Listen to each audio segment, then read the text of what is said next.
चलो भाई, आज शुरू करना है भारत की भौगोलिक स्थिति एवं विस्तार। भारत की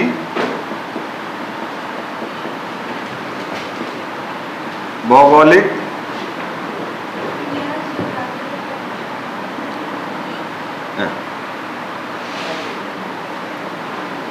स्थिति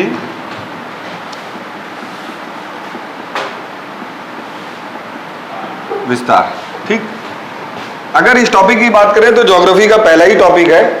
और भारत के संदर्भ में देखें तो सबसे पहले जैसे बात आती है कि भारत का नाम कैसे पड़ा। इंडिया कहा जाता है ना, भारत के ही दो नाम है, बाकी अमेरिका अमेरिका कहलाता है, हिंदी में कहो चाहे इंग्लिश में कहो। लेकिन भारत की अगर हम बात करें तो भारत एक ऐसा है, इंग्लिश में इंडिया और हिंदी में भारत। अगर हम सिर्फ भारत की बात करें तो भारत के कितने नाम हैं, किन किन नामों से भारत को जाना जाता है? India, Hindustan, Aryavart.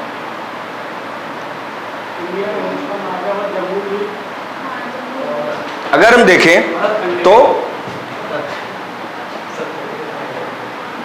India, Bharat, Aryavart, India, Bharat, Aryavart, Hindustan,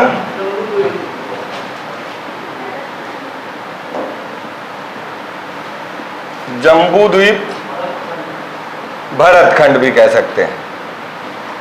कुल इतने नामों से भारत को जाना जाता है।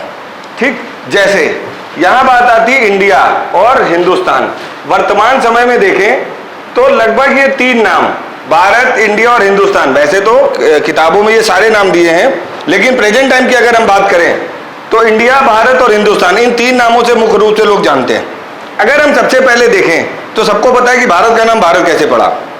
अलग अलग टाइम के अनुसार अलग अलग कहानियां प्रचलित हैं। जैसे कई लोग का मानना है, कई इतिहासकारों का मानना है कि भारत का नाम भारत इसलिए पड़ा क्योंकि पहले यहाँ एक कबीला था जिसके सरदार थे राजा भरत, और उन्हीं के नाम पर भारत का नाम भारत पड़ा। लेकिन अगर हम बात करें तो जैसे सबको पता है कि भारत में सबसे पहले कौन आए, भारत में आए सबसे पहले आर्यवर्त आए, सॉरी आर्य। ठीक, आर्यों के आने के कारण, आर्य आने के पश्चात ये सिंधु घाटी सभ्यता में बसे। क्यों?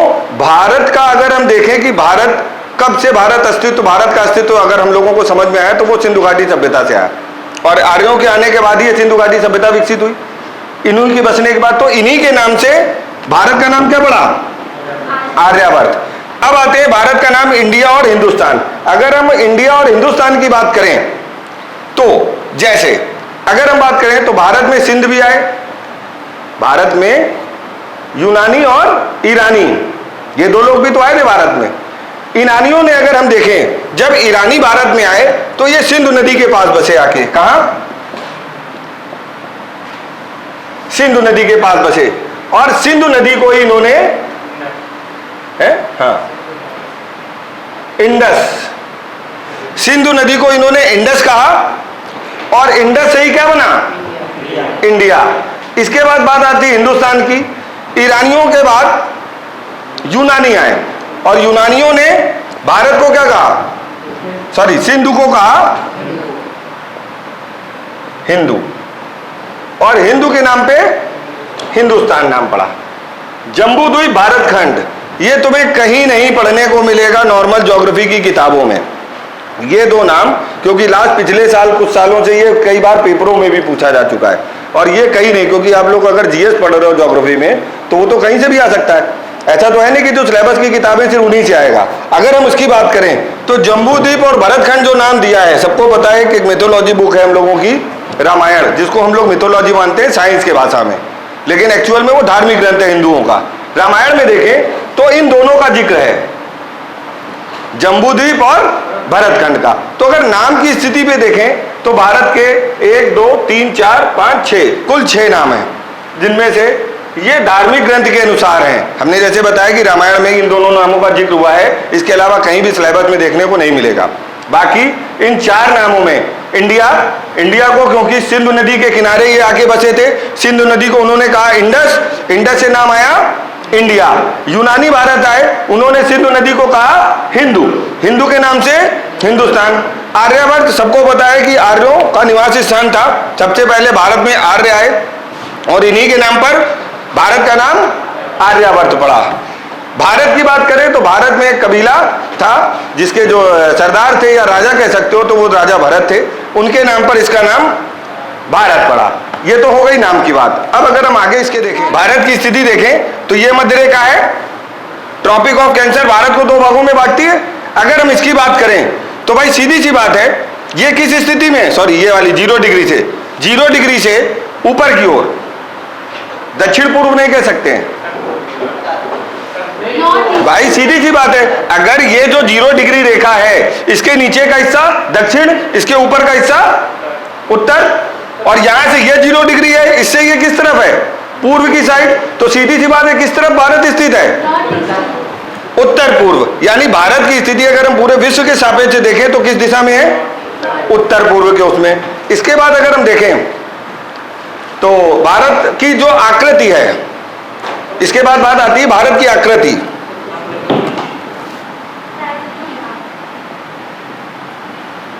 भारत की आकृति एवं स्थिति। अगर हम स्थिति की बात करें तो हमने बता दिया किस तरफ है, उत्तर पूर्वी। ठीक, भारत की स्थिति विश्व के सापेक्ष उत्तर पूर्वी है। ठीक, अब बात करते हैं भारत की आकृति। भारत की आकृति कैसी है,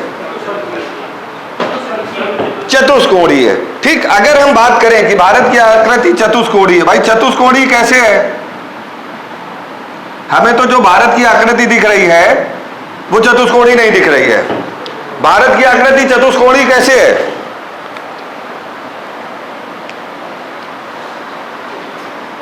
तुमसे तो पूछना गलत हो जाता है।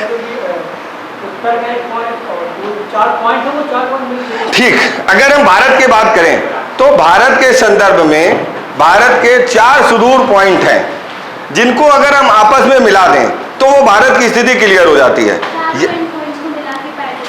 हाँ, वो अगर हम चारों पॉइंट्स मिला देते हैं तो भारत की स्थिति क्लियर हो जाती है। जैसे पहला पॉइंट उत्तर का, अगर हम नॉर्थ का पॉइंट देखें तो नॉर्थ का पॉइंट कौन सा है, इंदिरा,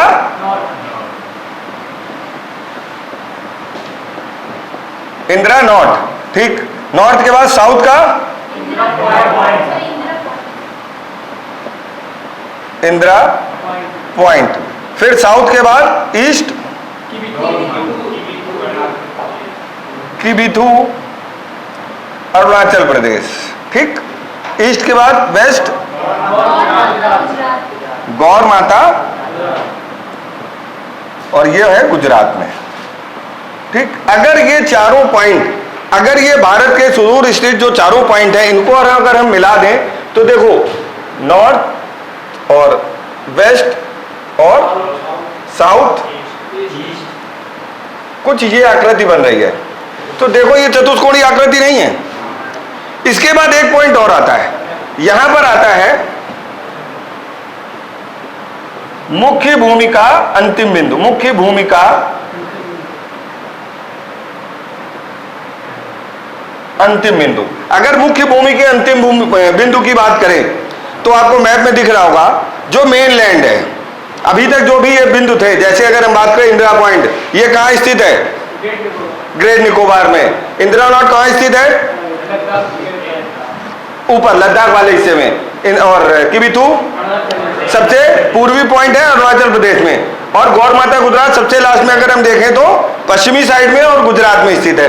ठीक, इसी तरह अगर हम मुख्य बिंदु के अंतिम बिंदु की बात करें तो ये कहां पर होना चाहिए, कन्याकुमारी, क्योंकि इसके बाद हमारा महासागर शुरू हो जाता है जिसको हम हिंद महासागर के नाम से जानते हैं। तो मुख्य भूमि का अंतिम बिंदु क्या है,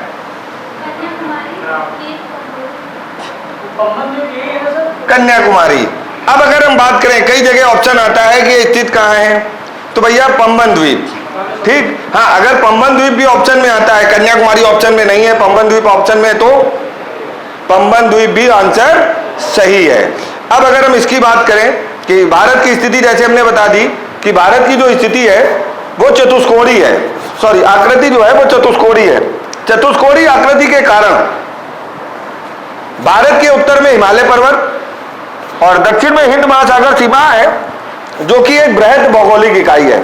और भारत, अगर हम भारत की बात करें तो भाई भारत सबको पता है कि भारत इतना बड़ा क्षेत्रफल में है कि आसपास के कुछ देशों को मिलाकर, जैसे अगर हम बात करें तो भारत से ही पाकिस्तान अलग हुआ, भारत से ही बांग्लादेश अलग हुआ, भारत से ही म्यांमार अलग हुआ, ठीक, भारत से ही अफगानिस्तान अलग हुआ। तो सीधा सा कॉन्सेप्ट है, इतने देश भारत से ही अलग हुए, अगर हम सबको मिला दें तो क्या भारत एक उपमहाद्वीप नहीं है? इसीलिए कहा जाता है भारतीय उपमहाद्वीप। इतना बड़ा क्षेत्रफल है कि इसी क्षेत्रफल के कारण इसको एक उपमहाद्वीप की संज्ञा दी गई है। इस उपमहाद्वीप में कितने देश आते हैं? 5 हैं। भाई सामने मैप लगा, आराम से देख सकते हो, जरूरत नहीं है दाएं बाएं देखने की। मैप है, अगर नहीं याद आ रहा है तो सामने मैप में देखकर काउंट कर सकते हो, सीधी सी बात। 5 कौन कौन से हैं? हाँ, सबसे पहले पाकिस्तान, म्यांमार, बांग्लादेश और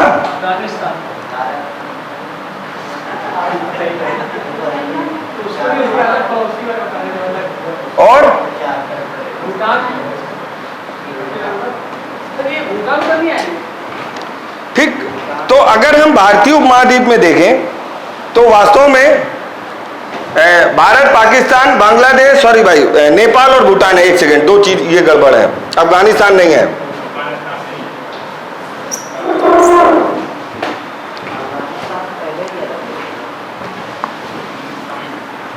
नेपाल और भूटान है।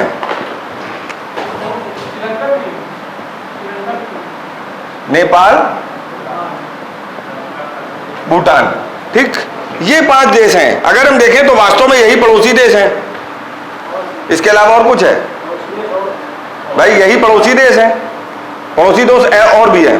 हाँ, वास्तव में जो देखें तो पड़ोसी देश और भी हैं, ऐसा नहीं कि पड़ोसी देश और नहीं है, लेकिन ये उपमहाद्वीप में शामिल है, ठीक। अगर इसके बाद की बात करें, अब बात आती है भारत के क्षेत्रफल की। अगर भारत के क्षेत्रफल की बात करें, इसके पहले कुछ में क्वेश्चन करा चुके हैं, पूरे विश्व का भारत कितना प्रतिशत है? भारत का क्षेत्रफल पूरे विश्व का कितना है?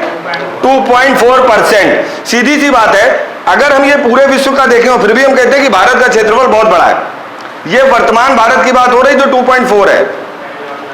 भाई जाहिर सी बात है कि जो देश भारत से अलग हुए, अगर इनको सबको मिला लें तो इससे भी ज्यादा होगा, ठीक। ये प्रेजेंट टाइम का है कि प्रेजेंट टाइम का जो भारत है ये कितना है पूरे विश्व का? 2.4%। अब भारत का अगर हम क्षेत्रफल की दृष्टि से देखें तो कौन सा स्थान है पूरे विश्व में? यानी भारत से 6 देश सबसे ज्यादा है, मतलब जो क्षेत्रफल के अगर दृष्टि से देखें तो भारत से 6 देश बड़े हैं। कौन कौन से? एक लोग, हाँ। रूस, कनाडा, चीन, ब्राजील और मानवेन, सर इनमें कनाडा, चीन, ब्राजील, अमेरिका, नहीं अमेरिका, हाँ भाई यूएसए, चलो ठीक, हाँ।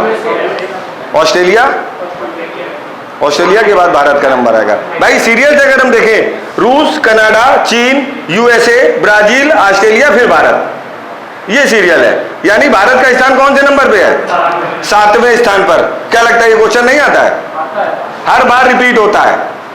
चैप्टर फर्स्ट का पहला ही क्वेश्चन है, अगर हम देखें तो ये सबसे ज्यादा रिपीट होने वाला क्वेश्चन है, ठीक। तो क्षेत्रफल की दृष्टि से भारत का 7वां स्थान है, 6 देश इससे आगे हैं, जिनमें से वो देश कौन कौन से? रूस, कनाडा, चीन, यूएसए, ब्राजील, ऑस्ट्रेलिया, फिर भारत। अब अगर हम देखें कि भारत की अक्षांशीय दृष्टि से जो स्थिति है, इसके पहले हम बता चुके हैं, भारत की अक्षांशीय और देशांतरीय दृष्टि से जो स्थिति है वो कैसी है? उत्तर पूर्वी। क्योंकि अगर अक्षांशीय दृष्टि से, पहले तो ये समझ लो कि अक्षांशीय दृष्टि मतलब क्या होता है।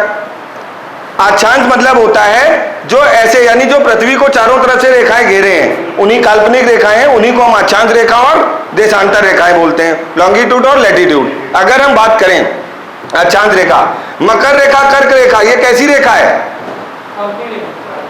अक्षांशीय रेखा है।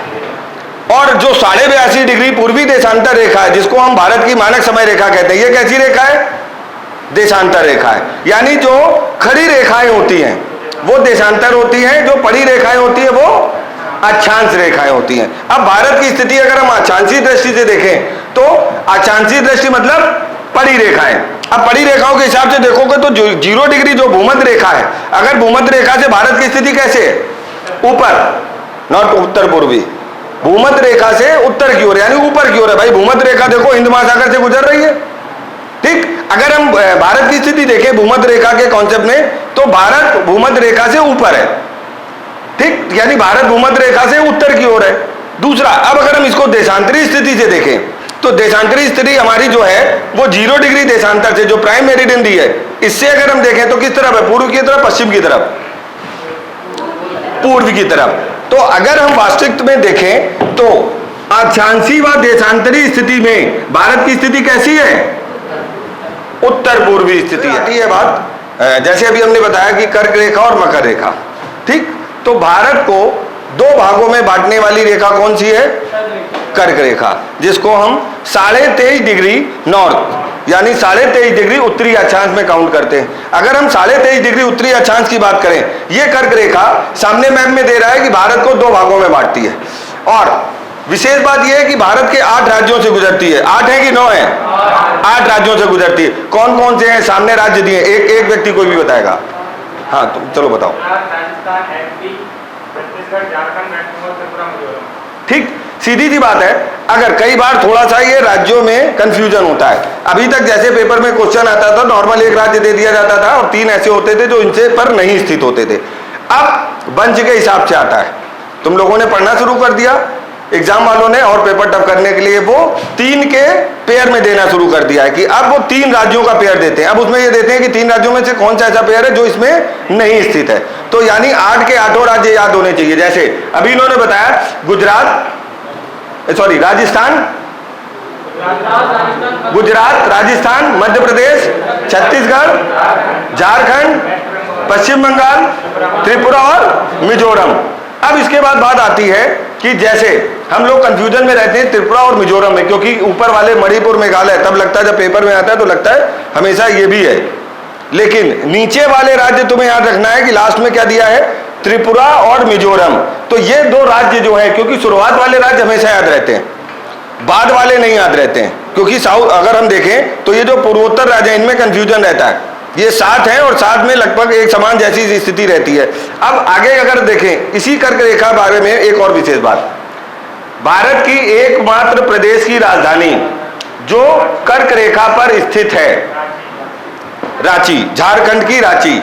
ठीक, यही एकमात्र ऐसी राजधानी है जो कर्क रेखा पर स्थित है। इसके बाद अगर हम बात करें तो जैसे देशांतर, अब जैसे ये तो कर्क रेखा यानी अक्षांशीय रेखा की बात हो गई।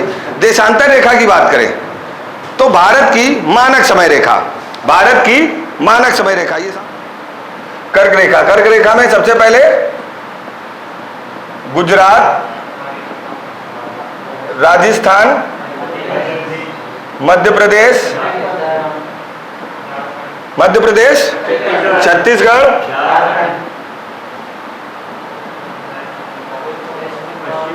झारखंड, पश्चिम बंगाल, त्रिपुरा, मिजोरम, त्रिपुरा और मिजोरम। अब अगर कर्क रेखा के साथ साथ ये मानक समय रेखा, भाई देखो कर्क रेखा भारत को 2 भागों में बांटती है, और अगर हम खड़ी रेखाओं में देखें तो 82.5 डिग्री पूर्वी देशांतर जो है वो भारत को सीधे खड़ी रेखा में पार करती है। अगर हम इसमें देखें तो मानक समय रेखा, मानक समय रेखा भारत के कितने राज्यों से गुजरती है? मानक से देखो ये है 23.5 डिग्री नॉर्थ और ये है 82.5 डिग्री पूर्वी। ये देशांतर रेखा है और ये अक्षांश रेखा है। ठीक, अब ये किन 5 राज्यों से गुजरती है? उत्तर प्रदेश, एमपी और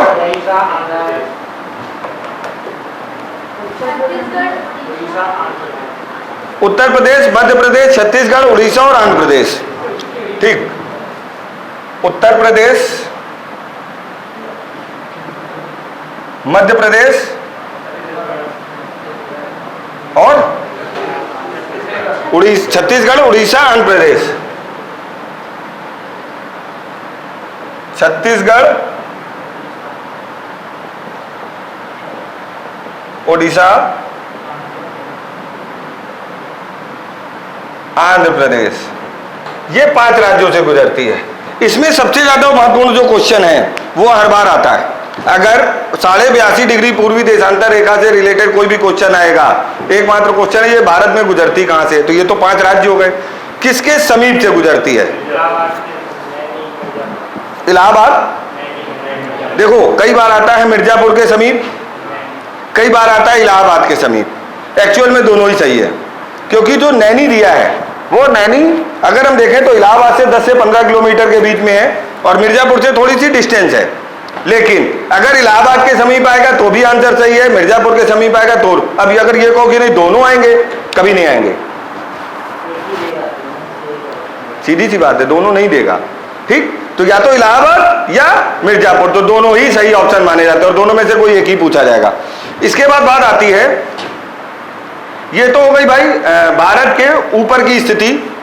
अब आते हैं हम सीमा रेखा में, भारत की सीमाएं रेखाएं। भारत की सीमा रेखा की अगर हम बात करें, भारत की सीमा रेखा कैसे, भारत की सीमाओं का विभाजन कैसे किया गया है?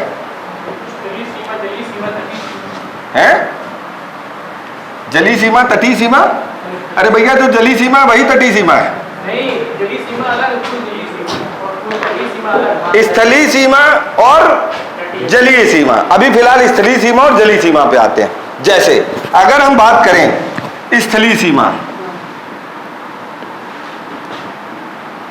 स्थलीय सीमा कितनी है? 15,200 किलोमीटर। अब ये स्थलीय सीमा है और इसी जगह जलीय सीमा की बात करें तो जलीय सीमा कितनी है? 7516.26 सॉरी 7516.6 किलोमीटर। इसी के साथ एक और आता है तटीय सीमा। भाई इसमें बच्चों को सबसे ज्यादा कंफ्यूजन रहता है, ये है 6100 किलोमीटर। हाँ भाई ललित, तुम्हारा ये क्वेश्चन था, ये कैसे अलग अलग हो जाता है? सबसे पहले स्थलीय सीमा की अगर हम बात करें तो स्थलीय सीमा में किसी को कोई डाउट नहीं होगा। अगर मैप पे देखोगे तो गुजरात से लेकर और इधर मिजोरम तक जहां म्यांमार वाला बॉर्डर पड़ता है, ये पूरी अगर हम देखें तो अर्धचंद्राकार रूप में ये पूरी स्थलीय सीमा है। अगर इसको काउंट करोगे तो ये अगर पूरी बाउंड्री आप मिला लेते हो तो ये कितनी हो जाएगी? 15,200। जबकि इसमें बीच में बांग्लादेश वाली बाउंड्री भी है। भारत की स्थलीय सीमा की टोटल लंबाई 15,200 किलोमीटर और सबसे बड़ी स्थलीय सीमा अगर किसी देश के साथ बनती है, सबसे बड़ी सीमा बांग्लादेश। बांग्लादेश कितनी है? 4,096 किलोमीटर। और जबकि सबसे छोटी सीमा छोटी अफगानिस्तान कहेंगे कि तालिबान कहेंगे? अभी फिलहाल अफगानिस्तान पे ही आओ। अफगानिस्तान इसकी है 106 किलोमीटर। तो ये बात हो गई बड़ी सीमा और छोटी सीमा की। टोटल सीमा 15,200 किलोमीटर। सबसे ज्यादा सीमा किसके साथ में? बांग्लादेश के साथ में। सबसे छोटी अफगानिस्तान के साथ में। कई बार लोगों को मैप देखने में कंफ्यूजन होता है कि अरे बड़ी सीमा तो हमको चीन और पाकिस्तान के साथ में लग रही है। भाई बांग्लादेश की अगर हम बात करें तो बांग्लादेश भारत से 3 तरफ से घिरा है। अगर हम 3 तरफ के बॉर्डर को खोल के नापेंगे तो भाई सीधी सी बात है उसकी सीमा सबसे लंबी है 4,096। तो ये तो हो गई हमारी स्थलीय सीमा की बात। अब अगर हम स्थलीय सीमा के बाद आए, ये तटीय सीमा। तटीय सीमा हमारी टोटल दी है 6,100 किलोमीटर यानी 6100 किलोमीटर। अब इसमें जो कंफ्यूजन रहता है, हमने 2 अलग अलग लिख दिए हैं, इसको भी ला उसी तरफ लिख देते हैं।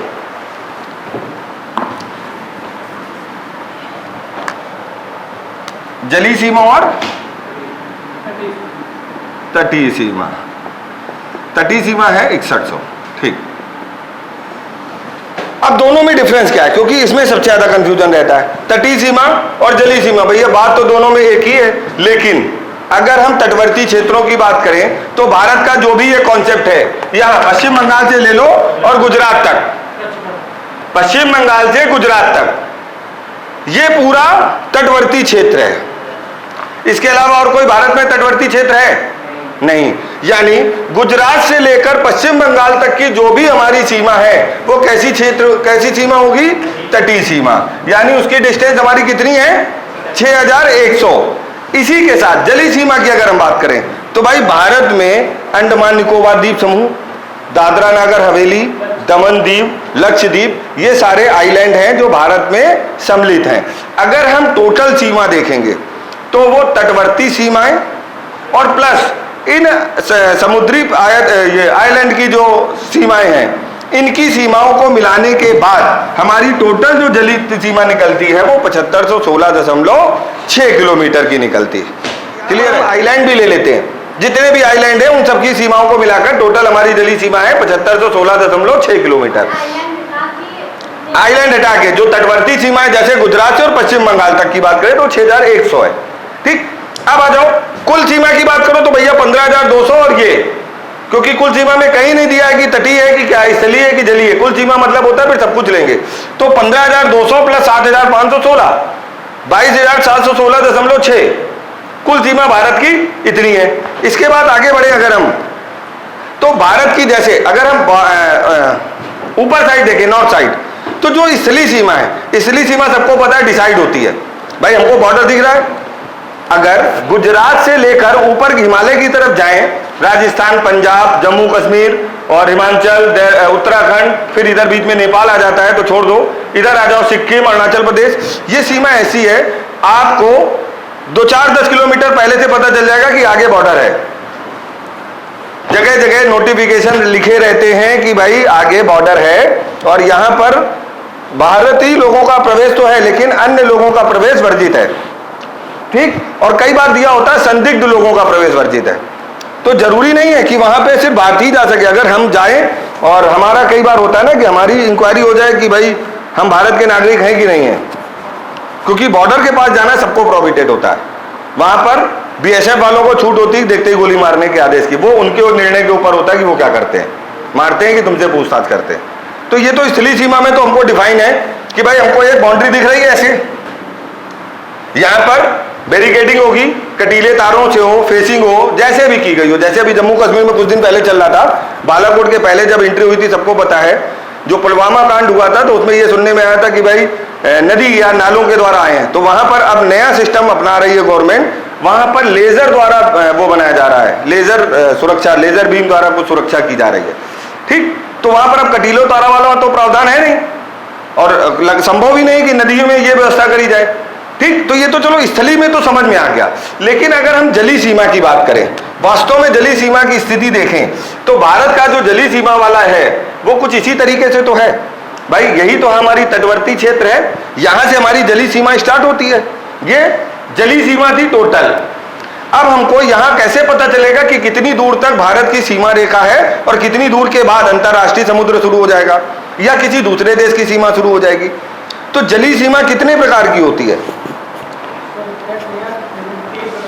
3 प्रकार की होती, सही बता रहे हैं? पता नहीं है, 3 प्रकार की होती। कौन कौन सी? हाँ, 200 नॉटिकल मील। यानी अगर हम देखें तो ये डिस्टेंस वाइज बांटी गई है, 12, 24, 200। सबसे पहले अगर हम देखें जो 12 नॉटिकल मील है, हमेशा याद रखना जो नॉटिकल मील है भाई ये समुद्री दूरी को नापने के काम आता है। ठीक, अगर हम स्थलखंड में देखेंगे तो किलोमीटर, लेकिन समुद्री स्थिति में यानी पानी में नापेंगे तो नॉटिकल मील। एक नॉटिकल मील में कितने किलोमीटर होते हैं? 1.8 किलोमीटर। तो कई बार अगर कन्वर्जन के लिए आ जाए कि कन्वर्ट करना है तो वो भी आप कर सकते हो। एक नॉटिकल मील में 1.8 किलोमीटर होते हो। कई बार क्वेश्चन पूछ ले कि 12 नॉटिकल मील ना देखे किलोमीटर में दे देगा, तब क्या करोगे? 1.8 से मल्टीप्लाई करा दोगे, सीधी सी बात है। तो ये जो 12 नॉटिकल मील की जलीय सीमा है, इसमें देश में जितने भी पर्यटक हैं, यानी कई बार देखा होगा हम लोग गोवा, महाराष्ट्र यानी तटवर्ती क्षेत्रों में क्या करने जाते हैं? घूमने जाते हैं। ठीक, जितने भी स्पोर्ट्स वगैरह होते हैं, वाटर स्पोर्ट्स, वो सब इन्हीं क्षेत्रों में होते हैं, किससे बाहर होते हैं? ठीक, मोटर बोट, स्कीइंग वगैरह जो कुछ भी होता है वो सब इन्हीं क्षेत्रों में होता है। तो इस तरीके के भी जो टूरिज्म के ऑप्शन है, पर्यटन क्षेत्र है जिनको हम बढ़ावा देते हैं, ये 12 नॉटिकल मील की दूरी तक है।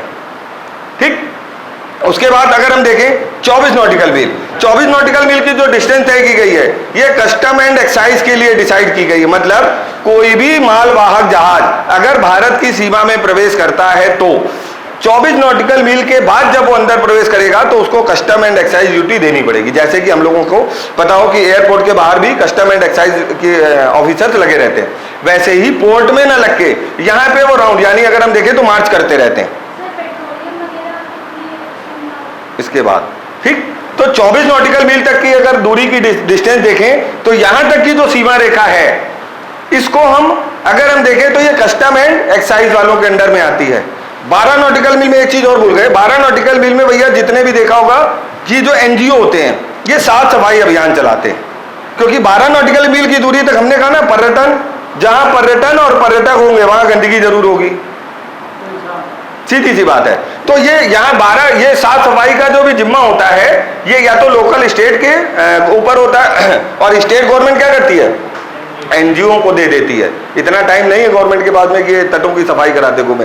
तो आजकल देखा है महाराष्ट्र, गुजरात, केरल, गोवा, इन पर कई एनजीओ काम करते हैं। जो समुद्र में जो भी वेस्टेज होती है जैसे पन्नी, प्लास्टिक की बोतल, ये इस तरीके का बहुत सारा सामान समुद्र में है, वो जब भाई किनारों पर आता है और जमा हो जाता है तो भाई इसको साफ करने का काम कई प्राइवेट एनजीओ करते हैं, जिसका पेमेंट सरकार, राज्य सरकार उनको करती है। ठीक, कई ऐसे भी एनजीओ हैं जो निःशुल्क काम कर रहे हैं, जरूरी नहीं कि राज्य सरकार से पेमेंट लेने के बाद ही काम करें। उसके बाद बात आती है, देखो 24 nautical mile custom and excise, 200 nautical mile की डिस्टेंस की बात करें, यहां की बात करें तो ये एक्सक्लूसिव इकोनॉमिक जोन होता है।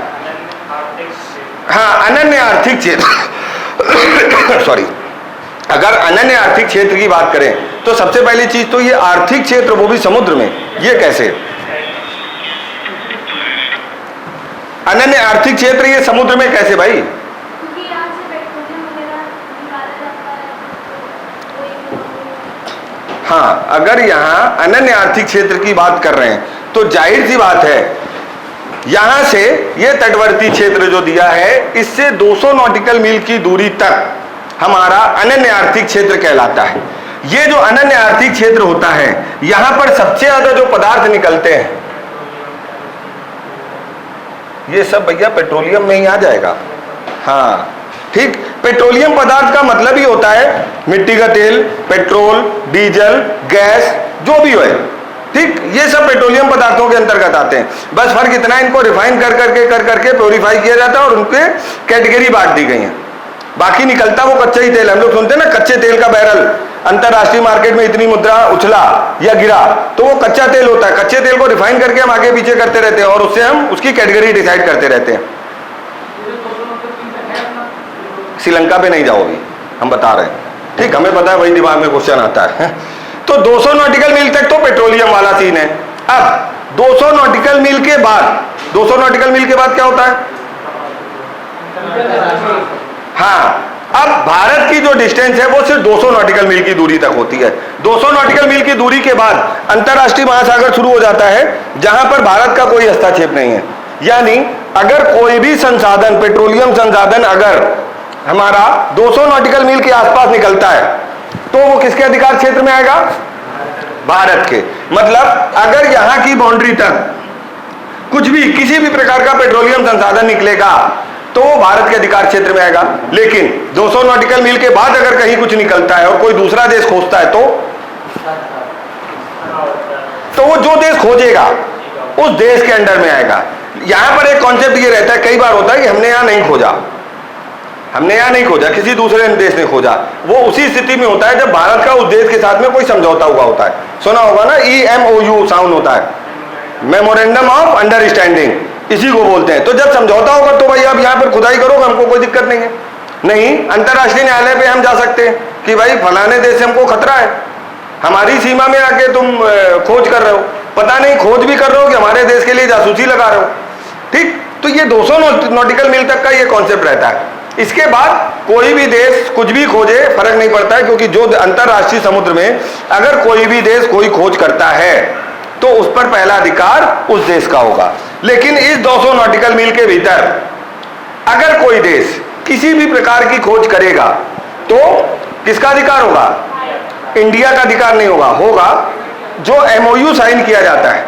हाँ, इसके अकॉर्डिंग जितना भी परसेंटेज सेट होगा इंडिया का और उस देश का, ये इसके अकॉर्डिंग बंटवारा हो जाता है। हाँ, लेकिन अगर भारत ही खोजता है तो भाई पूर्ण रूप से भारत का ही अधिकार होगा। जैसे अगर हम देखें महाराष्ट्र में एक जगह है बॉम्बे आई, बॉम्बे आई में कौन खोज करता है, या किसकी खोज हुई है, या कौन प्रोडक्शन कर रहा है?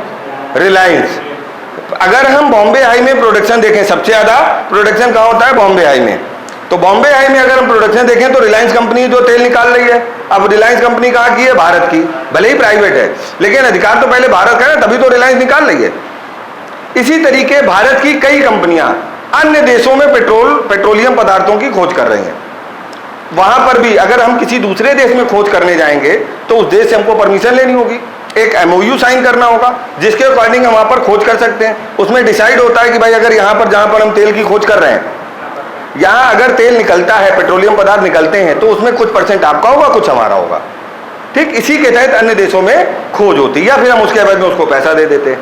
ठीक, आगे देखो क्या चीज?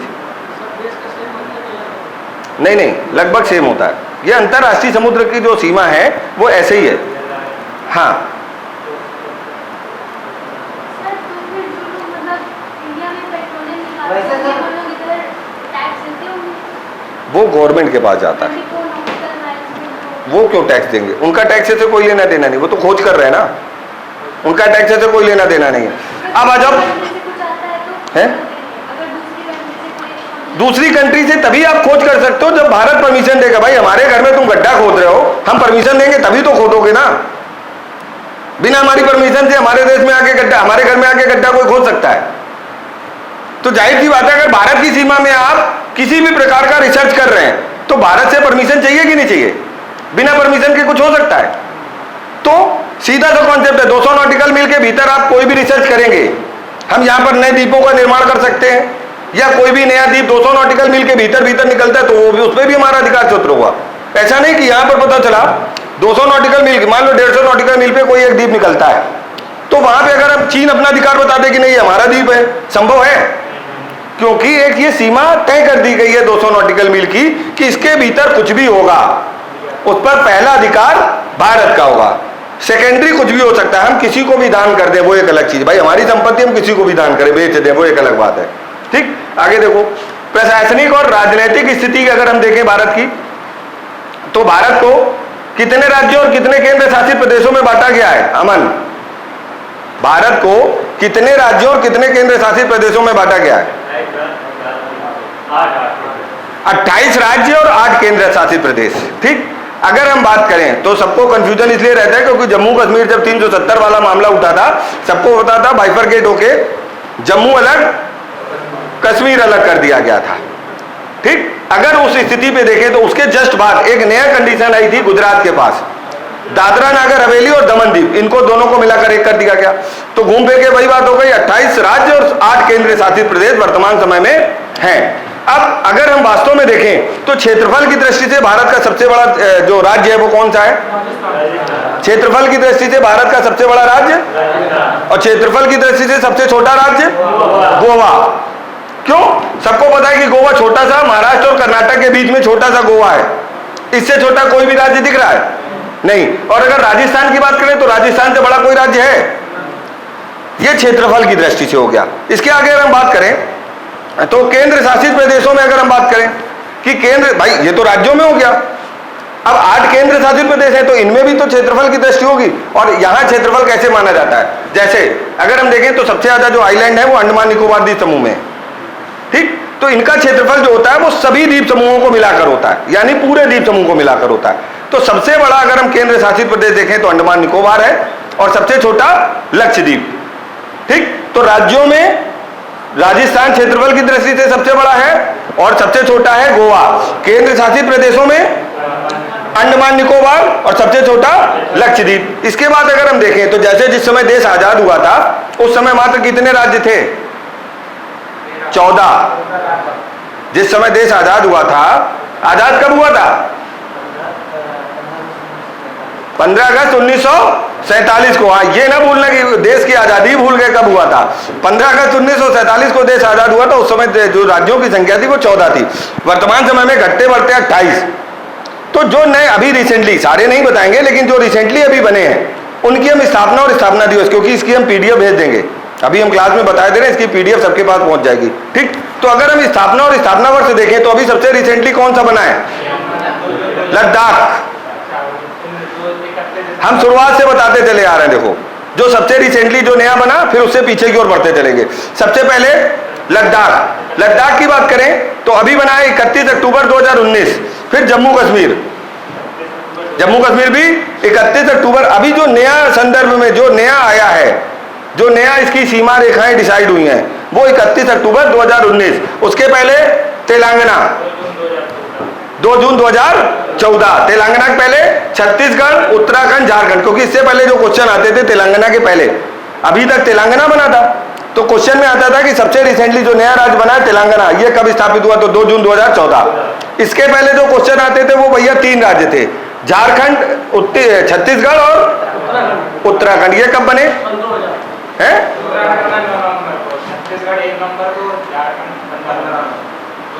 उत्तराखंड 9 नवंबर को। ये डेट अलग अलग है लेकिन इनका जो ईयर है वो सेम है।